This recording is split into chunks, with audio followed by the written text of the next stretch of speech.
Radio Študent se je rodil 9. maja 1969 v Rožni dolini. Izkazal se je za zdravega in glasnega otročička. Istega dne so bili iz vlažne kleti prvič odposlani njegovi glasovi.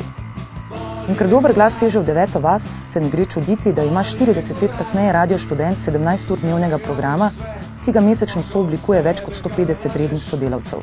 Skupaj z RŠ-om smo praznovali rojstni dan in razmišljali za nazaj in naprej. Več v reportaži na GEA TV, ki bo na sporedu 20. maja ob 22. uri.